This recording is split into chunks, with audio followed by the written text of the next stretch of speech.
So section 2 of today's teaching is trauma-informed care. So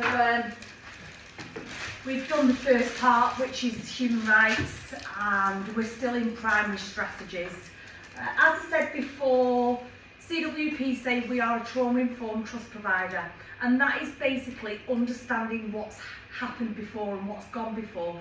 What we do know that is people's traumatic backgrounds have more of a trauma prevalence. We know that people who have had significant trauma in their formative years growing up makes it more likely that somebody would end up in mental health services.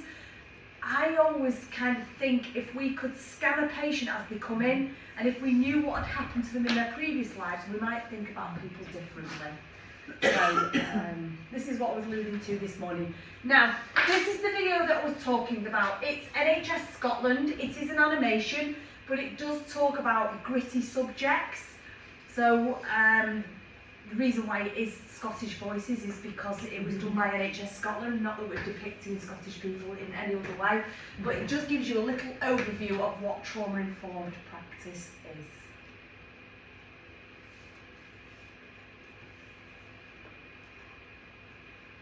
If you want to make a full-time income from home working part-time, you need to know this one concept, because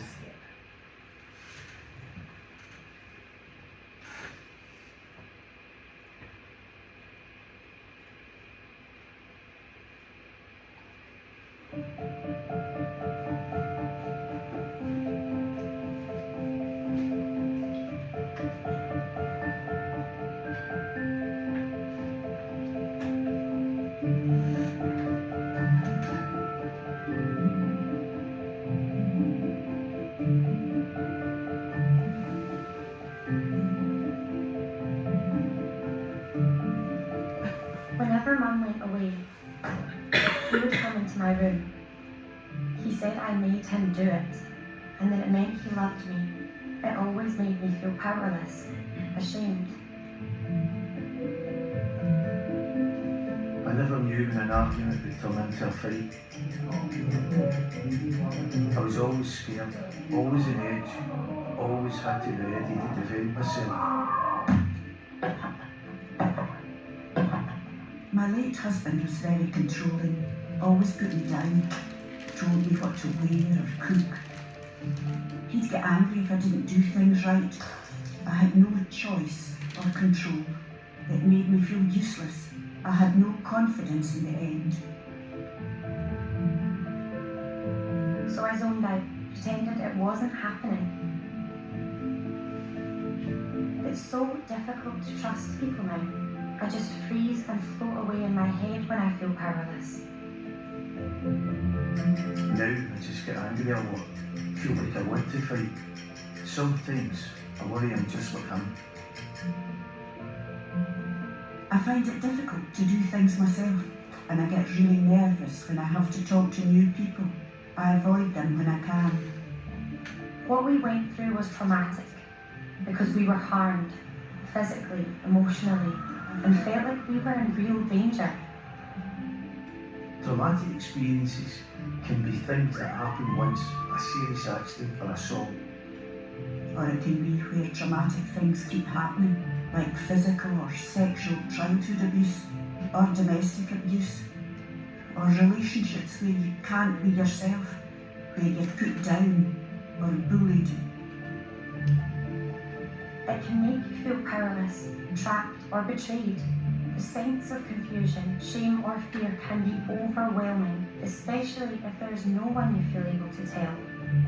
Even after it's over, it's harder to get on with life and feel safe. Trauma is more common than most people think. Almost 1 in 5 adults has experienced physical or sexual abuse in their childhood. And more than a quarter of all women have experienced domestic abuse. Some people recover after traumatic events. Some people aren't affected as much. Having good, safe, supportive relationships with other people can really heal. But lots of people continue to be affected by trauma, sometimes long after it happened. For most of us, traumatic or adverse childhood experiences like these affect our body's response to stress, affecting our physical health as well as our mental health. The impact of trauma can also make it harder for us to learn and to realise our full potential. One of the most worrying things about the experience of trauma is that it can make us avoid people and places, even if they are there to help, like doctors, teachers, social workers, carers, colleges. Councils, community centres, employers, advisors. Because most trauma experiences happen in relationships with other people, we can find it difficult to trust people or feel safe. And sometimes the way we react to help ourselves feel safe pushes people away and makes it even harder to get the help we need. It's like our brains learn survival tricks to get us through the trauma at the time. They're priming us for danger. Making us run away. Shutting down when we feel upset. It might look like we have a short fuse, like we're unfriendly, or we're just a bit absent. Anything, however small, that reminds us of that trauma can set off our own unique trauma response to protect ourselves, making us avoid the people and places that we need the most, like you. But there are things you can do to help me trust you enough so I feel safe and I don't shut down or avoid you.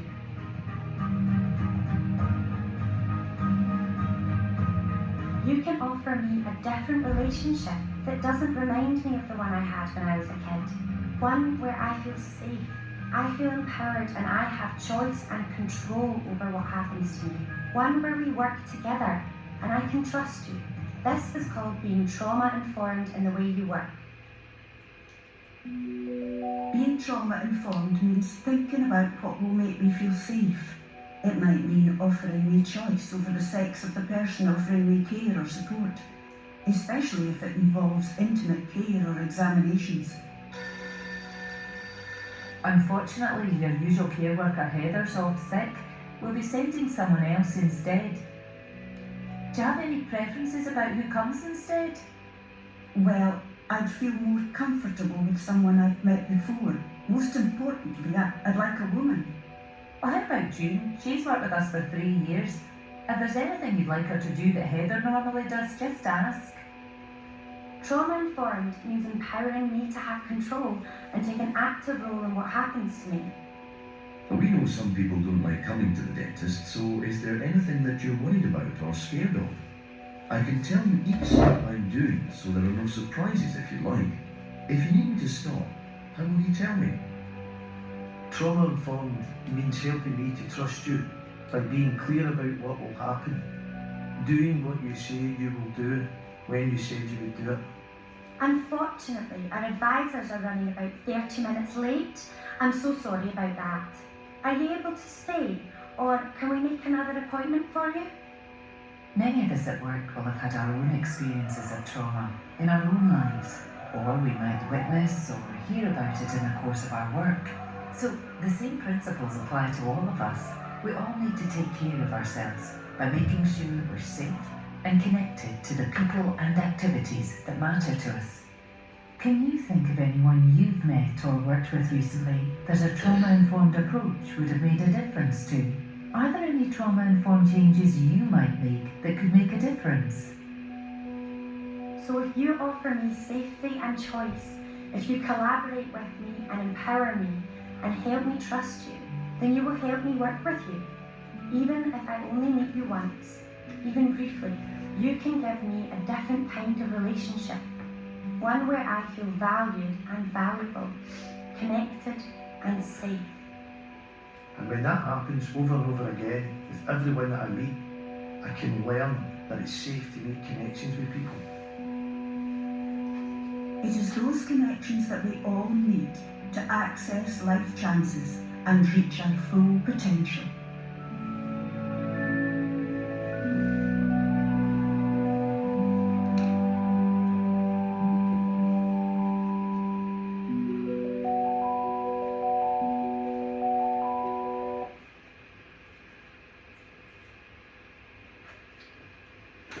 as I said, we're not asking you to ask somebody what their traumatic background is, but sometimes it's that kind of thinking outside the box stuff.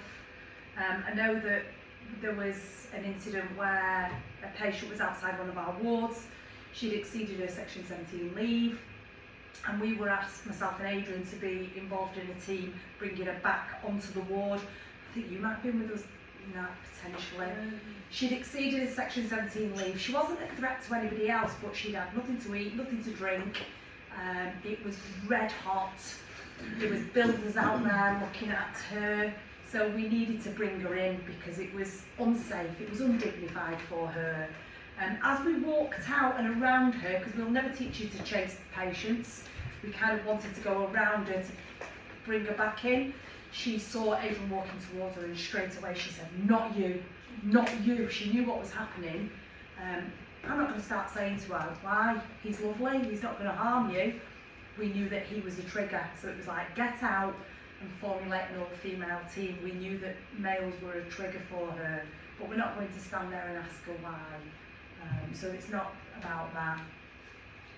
So the trauma prevalence. What we know from adults that come into our services, they look at the trauma prevalence.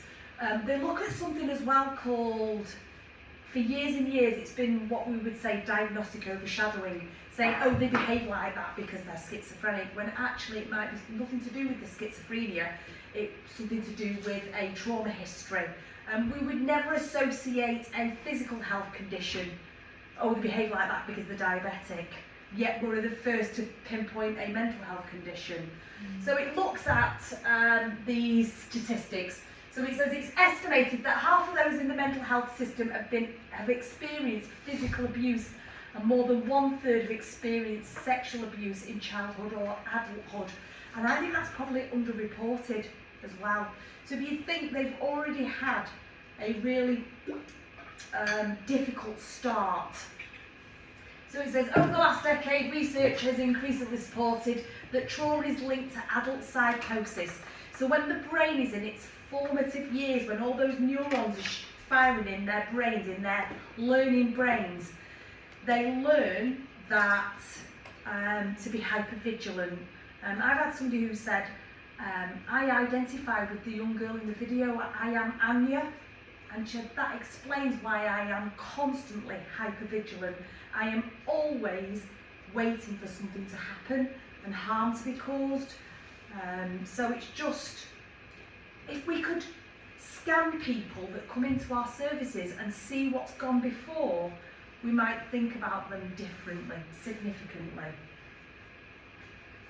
The main types of trauma, I'm going to talk about the main kinds that we discuss for our patient group, but there is going to be one that I'm going to discuss as well for staff as well. So acute trauma is a single incident. Now an acute trauma can become a complex trauma. And these are all big examples, aren't they? Car accident, assault, death of a loved one, natural disaster. Yet for some person it might not be a huge event like that, because the patient that Tony and myself looked after was splashed by a puddle, wasn't it? Mm-hmm. That's all it was. So in his world, in his sensory sensation, the rain was a threat. So walking along the road, Laurie went through a puddle, and that sensation of water hitting his face ended up for him being a complex trauma, wasn't it? He was really difficult to manage. So it doesn't have to be a big trauma. You can't tell somebody else how they feel. I own a dog, and people will say, get your dog on a lead, and people will say, well, she's fine, she won't harm you. Well, they don't know that. So it's about that kind of listening as well. For me, they're sending me a clear signal, I feel under threat. There's no point me standing there saying you're not at threat, because they feel it. They're going into that kind of survival brain stuff. So acute is that single incident, but it can become complex. Chronic is your repeated stuff. Domestic violence, domestic abuse. When we talk about chronic exposure, think about social media bullying. Children now that live in this world where you are accessible constantly, and people can get to you and infiltrate your everyday life. that constant exposure, prolonged exposure, it's so chronic. If you think about people that live their lives waiting for it to happen, their adrenaline's surging all the time. And we'll show you a video as well about how our brains work as well. Then we have complex. So this is our multiple and varied events. It can be our adverse childhood experiences, it can be neglect, but there is various traumatic events.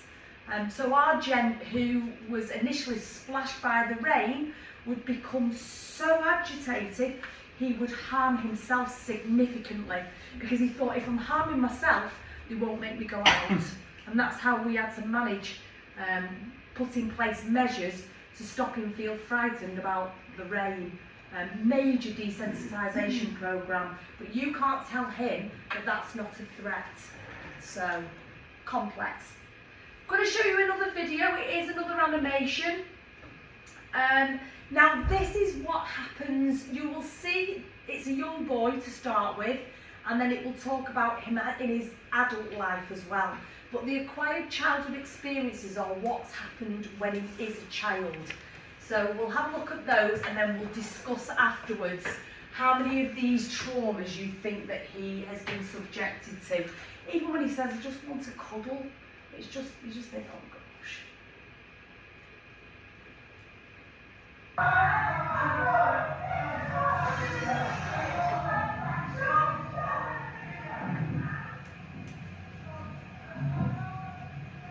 My parents don't understand. All the drinking and fighting means I'm scared. I'd like a cuddle, perhaps a bedtime story, but mostly I'd like them to stop shouting at me. And sometimes they hit me. Feeling scared every day and not feeling loved or wanted will change me for the rest of my life. Later, I'll have problems at school, problems with alcohol, and I'll get in trouble with the police. What's happening to me right now means I'm more likely to have serious health problems in middle age and die sooner than I should.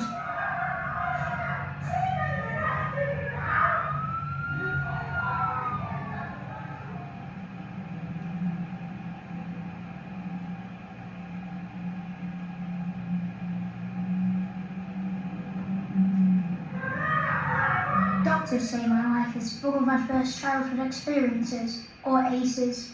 But in my world, this means I see my dad hitting my mum. Dad's got a drinking problem, and mum's always crying, even with the tablets. I'm always being shouted at and hit. After the booze and fags, there's not a lot of money for toys or clothes, or even food. I'm getting used to being scared all the time. Now I'm just angry. The doctors say things are changing inside me. My brain isn't learning how to control my feelings properly. My body can't relax like those kids who don't have ACEs, so my body won't be able to repair itself properly when I get older, making it more likely I'll get cancer or heart disease as an adult. It hurts when my parents hit me, but the real damage is hidden, and that damage will be with me for life.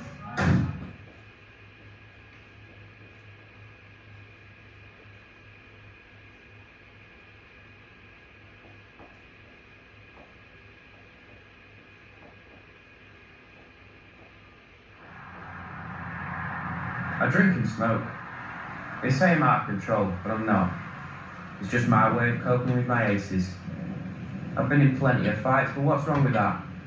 Kids' punches don't hurt half as much as when my dad hits me. I beat up a kid last week at school because he looked at me weird. Who cares? I ended up with more time out of school. Learning's not for me anyway, and the teachers don't care any more than my parents. I don't like the way anyone looks at me except my girl. She's 16 and pregnant, just like my mum was with me.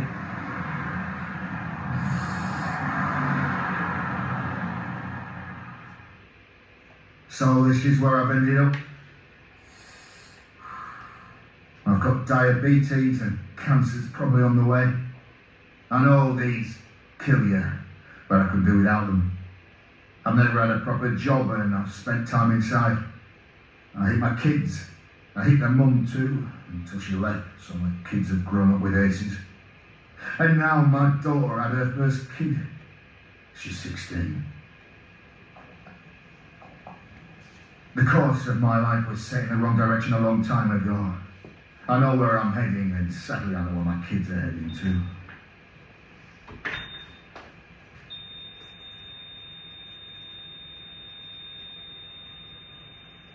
This doesn't have to happen. A little help in childhood makes a big difference to where life takes you. When I was a baby, the nurses noticed that my mum wasn't coping and helped her and explained how important my childhood is to the rest of my life. So, with a bit of help, she coped. The police came round after next door complained about the noise from Mum and Dad fighting. They asked how I was feeling. I told them I was scared all the time. Mum and Dad got help. The shouting got better and the hitting stopped. I even got some bedtime stories. I still had problems at school, but the teacher asked me about what was happening at home. I got help controlling my feelings. It wasn't a lot, but it was enough. I'm now married with 2 children, and I've got a job, most of the time. I haven't repeated the same problems with my kids. We got help when being a parent got too much. Our children are ACE-free, and that means their kids stand a good chance of growing up ACE-free as well. Almost half the people in England and Wales experienced 1 ACE as a child, and 1 in 10 of us suffered 4 or more ACEs. If we stopped ACEs, millions of children would not become smokers or binge drinkers, and levels of violence in adults would be cut in half. Fewer ACEs in childhood also means fewer adults developing diseases like cancer, heart disease and diabetes in middle age. We all need to be ACE aware. Are you? Doctors, police, nurses, teachers, firefighters and most importantly parents. The more you know about ACEs, the more you can help stop children growing up with ACEs in their lives. And for those of you who have already suffered ACEs, the more you know, the more you can help yourself and others who have suffered ACEs cope. The adverse childhood experience was initially done as a large epidemiological study in the late early 90s, and it focused on physical and emotional abuse, physical and emotional neglect, sexual abuse, loss, witnessing drink, drugs, alcohol, living with adults with mental health problems. The study has been repeated, smaller studies. Wales did one, for example, and it found similar things. Now, when it talks about domestic violence, it was in the very beginning when it talks about witnessing mothers with domestic violence. But we understand now that witnessing any domestic violence, it doesn't have to be a mother's. And it talks about originally divorce and loss, divorce and separation, but that could be somebody significant that has gone from that person's family life, so that child's family life. So it could be that grandparents were a stable relationship that they had and that they've lost grandparents. I know people that have 10 acquired childhood experiences and they've said to me, well, I'm okay, I'm fine. And I know people that have got 1 acquired childhood experience and they're in and out mental health services. It's just this kind of trauma prevalence. It's not a gold standard that the more ACEs you've got, the more likely you are going to end up in a mental health service. It's just to kind of show the trajectory, the path where people end up. Did anybody watch Happy Valley? Yeah. Yeah. Now I started thinking about it. So you watch him and he's made out to be such a monster, isn't he? And then you get flashes, don't you, of his background and his family life, and I felt sorry for him. Yeah, in the end. Yeah, I think it was that last second of the second to last. All he wants is validation. All he wants is to be validated in life. But when I was looking at it, I was going, neglect, physical harm, mental health services. You know, I was ticking off ACEs in my head. And I started thinking about him differently. And I do think if we looked at some of our patients, especially when we always talked about the old, you know, patients with PDs, and I know that personality disorders always gets put down to PDs. when you look at somebody, they have a really high prevalence of acquired childhood experiences. Would they have ended up in our services had they have had another life? We don't know, okay? It's just to give us a little bit of an understanding.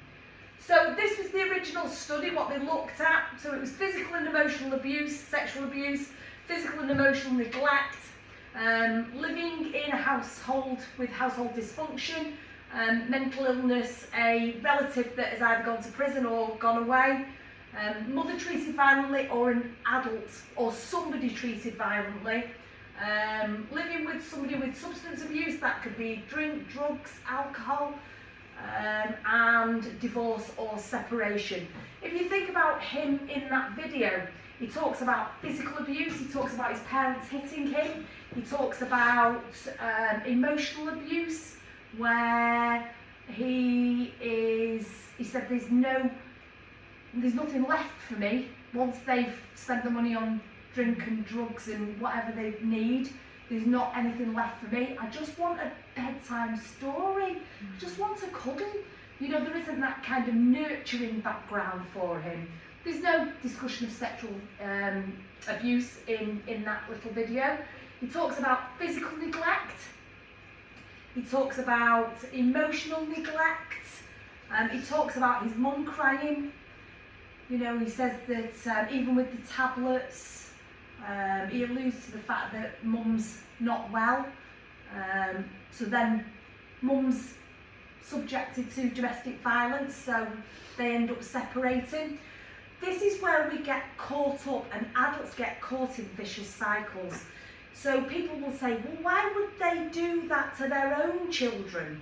And this is how we know what happens, this cycle of events. Because if you noticed in the video, he said when he's grown up, he said, you know, I drink and I smoke and I hit the kids, and now my daughter's pregnant, she's 16. That whole circle of life events plays out, and we know that happens. Just because somebody has been exposed to it doesn't mean to say that they're going to be abusive to anybody, but there is a higher prevalence. There is a higher prevalence for somebody coming into our services as well. So, there's the possible outcomes. So people with 4 or more ACEs are more likely to end up in mental health services, okay? But as I've said, you can have somebody with no ACEs or you can have somebody with 10. It's just the prevalence that sits within it. So it looks at the possible risk outcomes. Physical health, life expectancy. The World Health Organization, they've just updated the statistics. It used to say that people in and out of mental health services would have a reduced life expectancy. It's shortened. It used to be up to 25 years. It's now 15 to 20 because we are becoming more and more aware of backgrounds, history, the paths that people end up using as coping mechanisms: smoking, drinking, taking drugs, gambling. So we understand that now. So we're hoping that the more that we know and the more that we can explain to people why they do feel like they do, that's why it said at the end of the video, if you have had ACEs, the more you know about them and the more that we know as people supporting them, the better their outcomes are going to be. This is where we fall through the cracks, okay? We have staff that are, we are having staff that are being diagnosed with complex traumas and PTSD. I know for a fact that I have ruminated about my worst day at work a million times, because when I'm ever telling anybody about anything that's ever happened at work, we always remember the worst day, don't we? The trauma that we've been through. But what happens is, there is an expectation, because we live in a mental health, we work in a mental health service, that it might be that if you've had a patient that you've cut a ligature off 30, 40 times, we almost normalise it. It's normal. It's part of your job. It should never be normal to watch somebody cut a ligature off. It isn't normal, but we become so desensitised. Or it goes the opposite way where people say, well, this is your job. You've seen this. You've done this a million times. But it might be the thing that snaps that person because they can't cope. We all have emotional thresholds. So vicarious trauma is the negative transformation over time. Ever heard of the term compassion fatigue? Have you ever looked after somebody and you think, you are absolutely draining my brain? Yeah? Vicarious trauma and compassion fatigue are a real thing. I've had somebody say to me, you're not allowed to have favourite patients. I think in life it's natural to gravitate towards particular people. What we're not allowed to do is treat one patient favourably. You know, we should always be treating them all the same.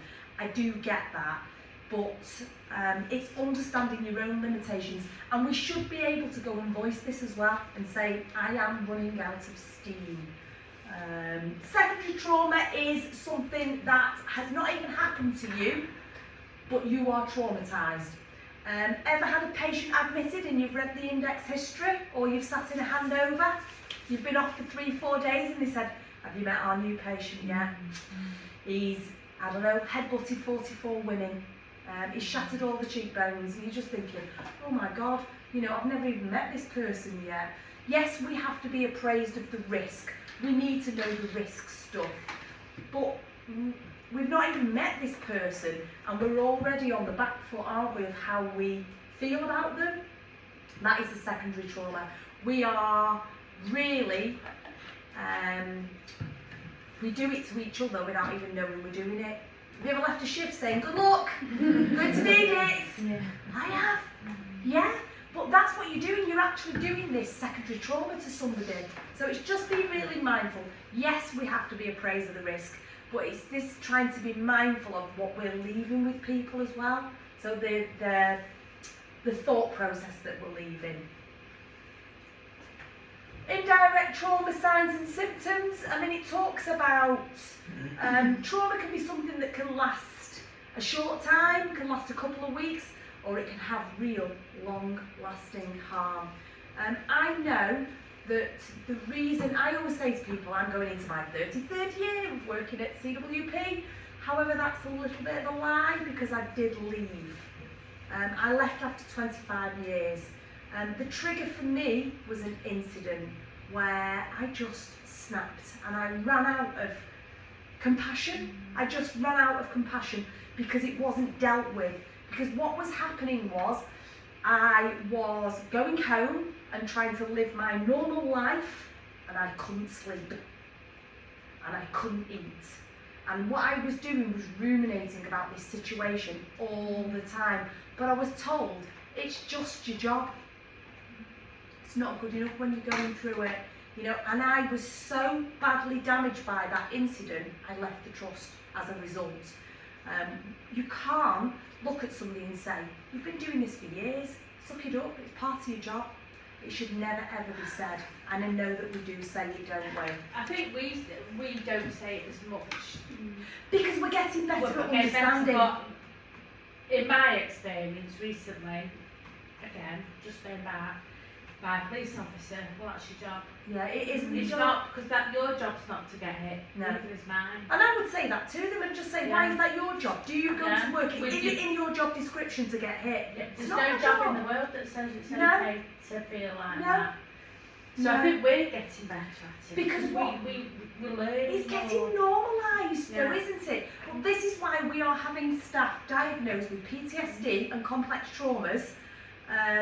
Now, I will be really honest.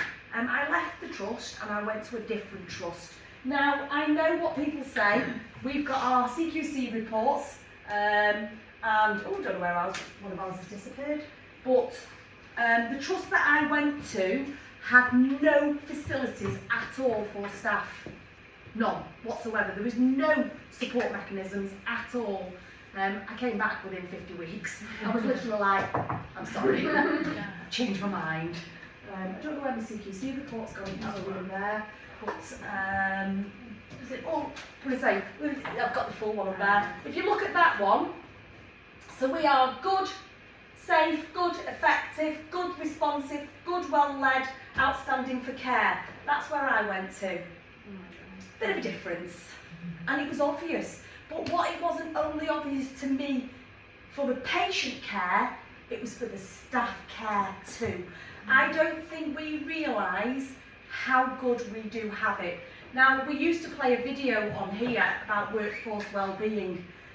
I'm not going to play it, and the reason being is because it talks about offering a service called EMDR, which is eye movement, desensitisation, reprocessing. It's a trauma therapy. At the moment, the waiting lists are closed. The reason being is because we talk about it in this course. And workforce wellbeing are snowed under with staff responses. I'm waiting for the official go-ahead to say when that service will be available, but I will talk about the other services that we do have available. And as this course is aimed at new people, we'll talk about debrief, formal debriefs and informal debriefs where things should happen, because what we don't want to do is have staff who are unwell themselves. Now, this video, when I first watched it, I struggled to understand what it meant. Now I will refer to it all through the course, because there are times when your brains are in different modes, okay? So, have you ever been involved in a restraint or an incident where you're doing the datics afterwards and they'll say, who had the left leg? Who had the right arm? You can't remember? Never remember. Never. This video will explain why. Now, we're all in our rational thinking brains, okay? Something happens that triggers us, and we talk about fight, flight, freeze, and it talks about that on the video. There is more than fight, flight, freeze. We come out of our normal rational thinking brain and we go into survival brain, and all our memory bank goes to sleep. So this is why we need to encourage debriefs for staff. Everybody's view should be considered, because you might remember something that somebody else doesn't as well. It shouldn't be about a blame thing, it should be about the whole jigsaw, okay? So this will explain why you're going, I don't know, I don't even know I was there. I've been in a room and I could not tell you which room I was in. Yeah, the order as well. The order gets completely... So as the Queen used to say, recollections will vary. Yeah. So this is why, again, it's Scotland.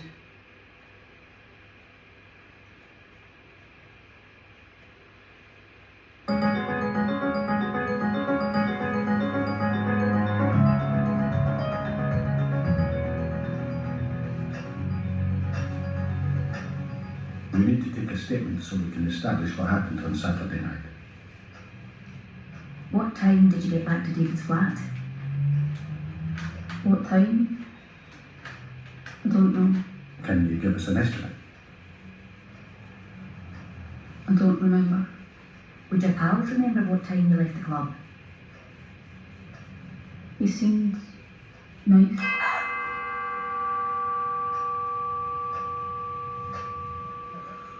She didn't remember much, did she? I know. I know we've got to waste more time on a daft lecture. You know how to deal with victims. We've had years of experience. Well, some of us have had more years than others. I'm in my prime, I'll have you know. That'll be right. Today's session is about trauma. The latest in brain science will help you in your work. I'll start with a tour of the parts of the human brain. The reptilian brain maintains basic bodily functions.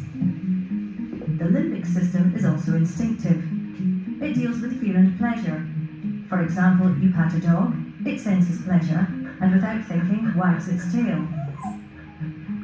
The neocortex is the site of logic, imagination, planning, and control.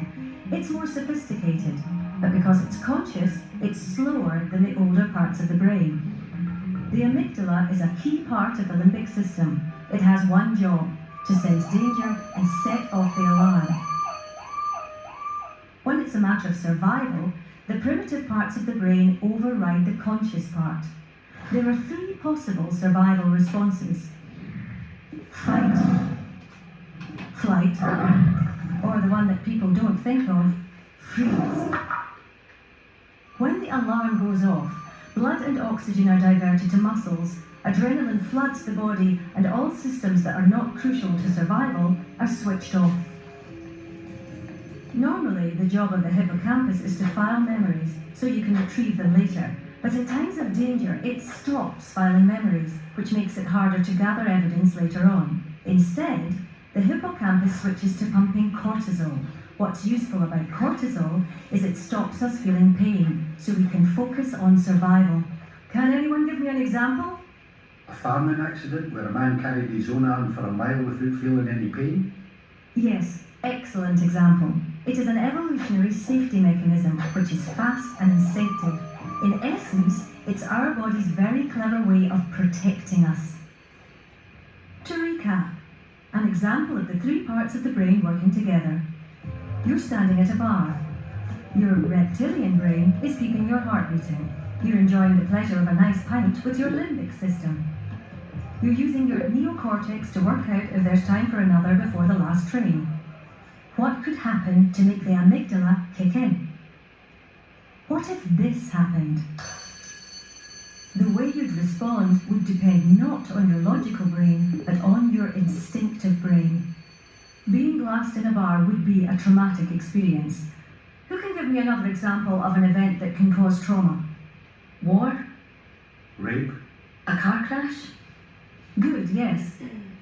Trauma occurs when a person is overwhelmed by something beyond their control.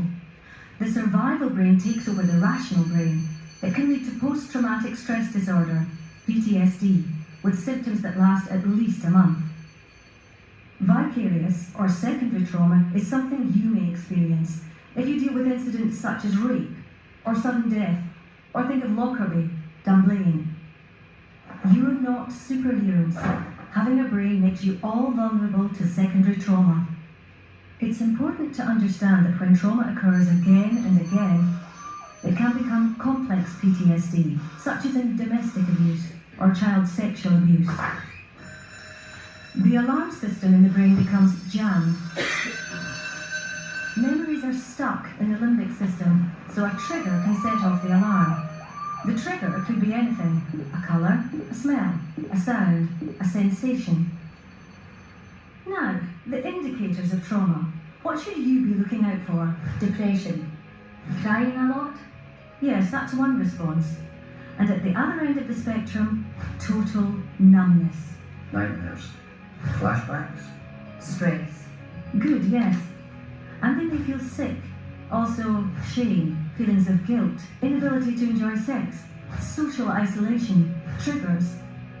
People often feel overwhelmed by the symptoms of trauma. This can lead to using alcohol or other drugs to block out memories, or self-harm, or dissociation when a person's mind detaches from reality. Indicators can be specific to the type of trauma. Say, dental problems, when someone who was orally abused avoids going to the dentist. A victim of abuse might bond strongly to her abuser. This is known as traumatic bonding, or Stockholm syndrome. And jumbled up memory, when a person's normal recording of memories doesn't work. Can you recall any times you've seen that symptom? What time? I don't know. A traumatized person may not seem like her usual self, or may be hypervigilant, on edge, or being startled by everyday things. Everyone is different. You never know what impact trauma will have. Symptoms can change from day to day. So what does all this mean in practice, in your job? A traumatized person's brain is protecting them, but that normal human response of self-protection can get in the way of evidence gathering. The US military has developed new trauma-informed interviewing techniques that you can use to work around this. Research shows that if someone seems vacant, they could be distracted by their traumatic memories. Try to ground them by asking a simple, non-patronizing question such as, "Are you thirsty? Do you want a glass of water?" This can help bring them back to the here and now. Don't expect a logical, linear story. Ask, "What can you recall just now?" find out what the victim physically felt or saw. Working this way, from the instinctive sensory parts towards the logical parts of the brain, you'll get more results. In conclusion, 4 things for you to take away. Trauma response is the brain in survival mode. Repeated abuse can make trauma symptoms worse. In response to trauma, people will behave in unexpected ways. Remember, trauma is a normal human response to abnormal events.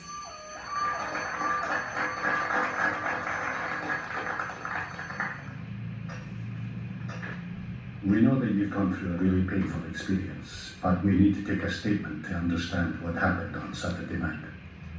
Are you able to tell us anything that you remember about his flat? Anything at all? A dog barking. Are you able to remember any physical sensations or feelings that you had? Cigarette smoke. Can smell it now. What was in through your mind? I couldn't understand it. I just couldn't move or even scream.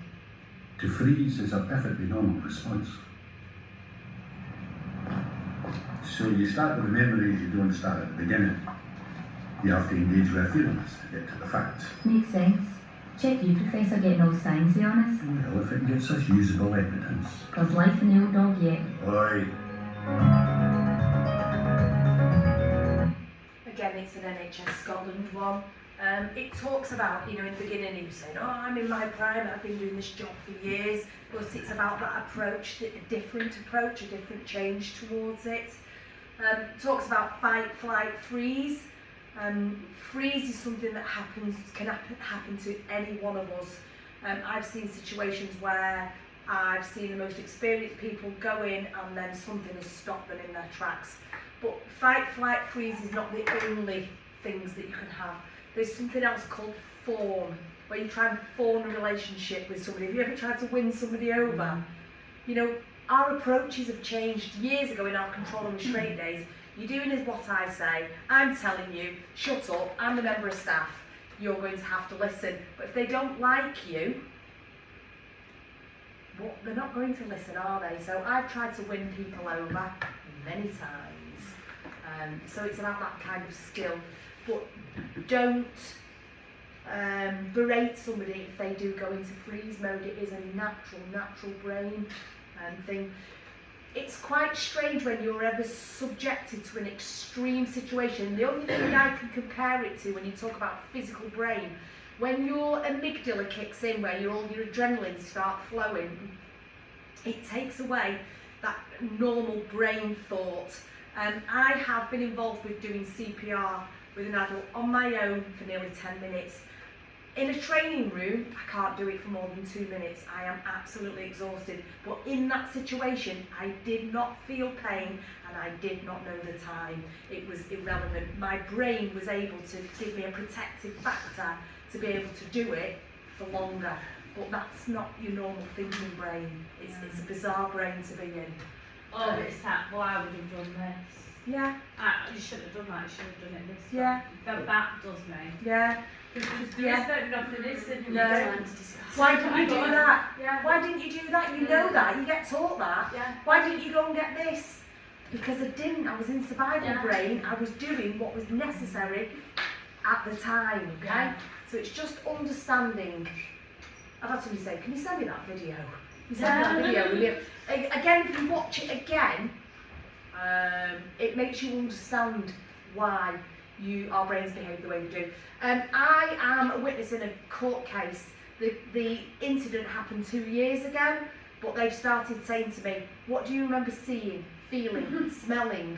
They're actually prickling my brains now, the police, as to what was my first thought, what was the first sensation I had.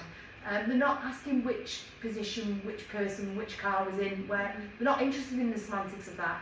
What did you see? What did you feel? What did you sense? What did you smell? So it's a different way of looking at things. So if anybody says, well, I would have done it differently, just turn around and say, because you're in your rational thinking brain, not your irrational thinking brain. They're two very different departments. Yeah? Hippocampus, storing memories. I know that we've had incidents where people say, why didn't you go and get the defib? Because I was in the moment trying to keep somebody alive in front of me. I'm doing chest compressions.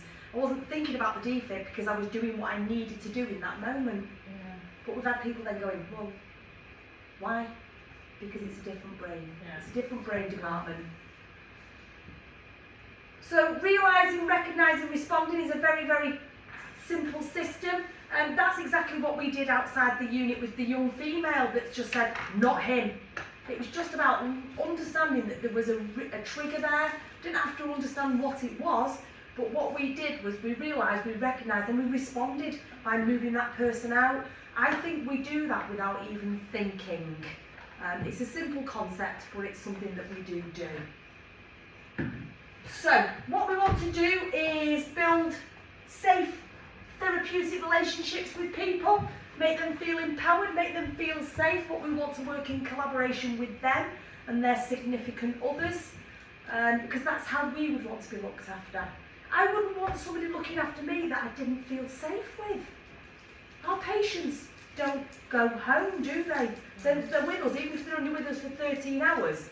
Can you imagine 13 hours of not feeling safe? That must be really bad. So it's about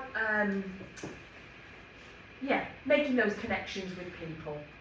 That is what a trauma-informed approach is. So, flashcards. What type of trauma occurs from a single incident? Like I say, this is not about right and wrongs. It's about so we can build on it. It might be that you've forgotten. Look at that. There it is. But like I say, acute traumas can become complex traumas. What do you want to do? Do you want to continue and not have an afternoon break? Are you sure? Yeah. Are you all okay? Yeah. You can, absolutely. I'm going to say, a couple of minutes, it's gone very warm in here as well, hasn't it? I don't know, are you cold? No, I'm not used to sitting on nothing. And do you know what, Tony? If you need to stand up, if you need to move, if you need to lunge, if you need to, I've had somebody stood at the back once doing like lunges. So if you need to move about, you can. It's funny, I've been involved in 3 CPR situations. 3? On the ward? No. Oh, right, okay.